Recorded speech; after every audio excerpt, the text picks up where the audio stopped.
अभी कुछ दिन पहले की बात है, आपने एक मुद्दा बहुत जोर शोर से सुना था और वो थी अग्निपथ योजना। भारत के प्रधानमंत्री नरेंद्र मोदी अग्निपथ योजना लेकर के आए थे और अग्निवीरों की भर्ती प्रारंभ हुई थी। और जैसे ही अग्निपथ योजना की घोषणा हुई, कांग्रेस तिलमिला उठी और बिलबिला उठी। पूरे देश में कोहराम मचा दिया। अग्निवीरों का जबरदस्त विरोध हुआ और अग्निपथ योजना को तत्काल खत्म करने की मांग करने लगे। राहुल गांधी के साथ साथ तमाम और पार्टियों के नेता भी सुर में सुर मिलाने लगे। लेकिन आपको शायद जानकारी नहीं होगी कि वही अग्निवीर योजना जिसका पुरजोर विरोध राहुल गांधी ने किया था, उसी अग्निवीरों ने क्या धमाका किया है, कौन सा अग्नि तांडव किया है, आज आप इस एपिसोड में जानेंगे। मैं हूं सतीश शर्मा और आप देख रहे हैं comment today TV. Rahul Gandhi ने दो चीज का विरोध किया था। पहला विरोध, जब भारत में राफेल आ रहा था, राफेल को हर हाल में कांग्रेस रोकना चाहती थी। जब कांग्रेस ने विरोध किया तो सुर में सुर मिलाकर इंडी गठबंधन के लगभग सभी नेताओं ने विरोध करना शुरू कर दिया और उनका मकसद एक था कि राफेल ना आने पाए। आरोप यह लगा दिया कि राफेल में बहुत बड़ी दलाली की खाई गई है और दलाली नरेंद्र मोदी ने खाई है।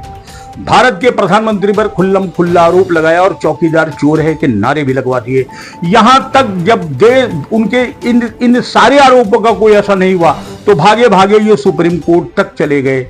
लेकिन वहां भी इनको ठन ठन गोपाल बेइज्जत होकर ही आना पड़ा। लाख प्रयास करने के बाद भी राफेल के डीलिंग को रोक नहीं पाए और राफेल भारत आ गया। राफेल को क्यों रोकना चाहते थे? राफेल को कांग्रेस नहीं रोकना चाहती थी। राफेल भारत को न मिले ये चीन चाहता था, ये पाकिस्तान चाहता था और ये अमेरिका भी चाहता था। लेकिन फ्रांस ने दोस्ती निभाई और भारत को राफेल दे दिया।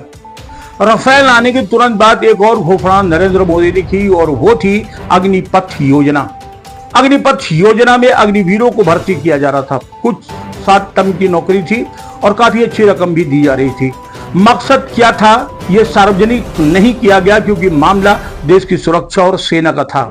लेकिन राहुल गांधी अड़ गए, लड़ गए, चिल्लाने लगे, कपड़े फाड़ने लगे और पूरे देश में कोहराम मचा दिया गया कि अग्निपथ योजना को कैंसिल किया जाए, कूड़ेदान में इसको फेंका जाए और ये अग्निपथ योजना लागू हुई। अग्निवीर शामिल हुए। आपको जानकर आश्चर्य होगा कि पाकिस्तान पर जो आक्रमण किया गया, इसमें सबसे ज्यादा दमखम दिखाने वाले अग्निवीर थे।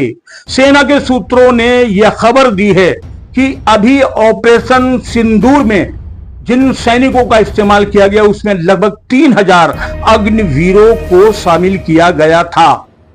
सेना का यह भी कहना है कि भारत की जो सेना है उसके आगे इन लड़कों में, यानी कि अग्निवीरों के अंदर जो जोश, जो उत्साह देखने को मिल रहा था, ऐसा लग रहा था कि इनको अगर एक दिन की भी छूट दे दी जाए तो पाकिस्तान को ये नेस्तनाबूद कर देंगे। और ऐसा ही हुआ। इन्हें लगाया गया बॉर्डर के ऊपर कि पाकिस्तान के आने वाले आक्रमण को रोक, और परिणाम ये रहा, चीन के साथ पाकिस्तान, तुर्की, इनकी सबकी मिसाइलें सब बर्बाद कर दी गई। एक भी मिसाइल या इनका ड्रोन कारगर नहीं हो पाया था। और सबसे महत्वपूर्ण बात यह है कि इन्होंने पाकिस्तान के अंदर घुस करके जो कोहराम मचाया, उसको जन्म जन्म तक सिर्फ पाकिस्तान ही नहीं बल्कि पूरी दुनिया याद रखेगी। शायद ये सबसे खतरनाक मिलिट्री ऑपरेशन भारत था जिसमें आधुनिक युद्ध प्रणाली को इसका इस्तेमाल किया गया था और मात्र 22 मिनट के अंदर पाकिस्तान को नेस्तनाबूद कर दिया गया था। उनके 9 अड्डों को बर्बाद किया गया और इसमें सबसे अहम भूमिका अग्निवीरों की थी। अग्निवीर की सफलता से सरकार उत्साहित है, सेना उत्साहित है। सेना और सरकार ने कह दिया और बड़े स्तर पर अग्निवीरों को इसमें भर्ती किया जाएगा। अग्निवीर के बारे में जब सेना के सूत्र कहते हैं कि वर्तमान समय में भारत की सैनिकों की जो औसत आयु है ये 32 से और 30 के बीच में है, लेकिन अग्निवीरों की जो औसतन आयु है वो 20 वर्ष ही है। यानी 20 वर्ष से ऊपर कोई भी अग्निवीर नहीं था, सब जाबाज थे, तांडव मचाने वाले थे। और उन योद्धाओं ने वास्तव में पाकिस्तान में कोहराम मचा दिया। भारत की तरफ से 2 प्रयोग किए गए थे, पहला रफेल और दूसरा अग्निवीर, और दोनों पर भारत अपनी कसौटी में खरा उतरा। ये वही राहुल गांधी हैं जिन्होंने हाउस में खड़े होकर के कहा था, अगर जिद में है प्रधानमंत्री और ये अग्निवीर योजना लाना चाहते हैं तो लाएं, लेकिन जैसे ही मेरी सरकार बनेगी मैं अग्निवीर योजना को उठाकर कूड़े दान में फेंक दूंगा और इसको खत्म कर दूंगा।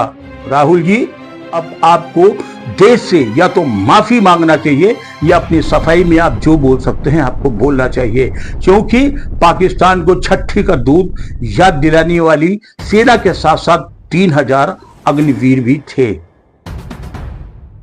एक युग वो था और एक भारत वो था जब ये कहा जाता था कि कोई तुम्हारे गाल पर एक थप्पड़ मारे तो दूसरा गाल भी उसके सामने कर दो। लेकिन आज भारत ये कहता है कि अगर तुमने नजर उठाकर भी देखा तो घर घुस के मारूंगा। क्यों? क्योंकि ये नया भारत है। जय हिंद।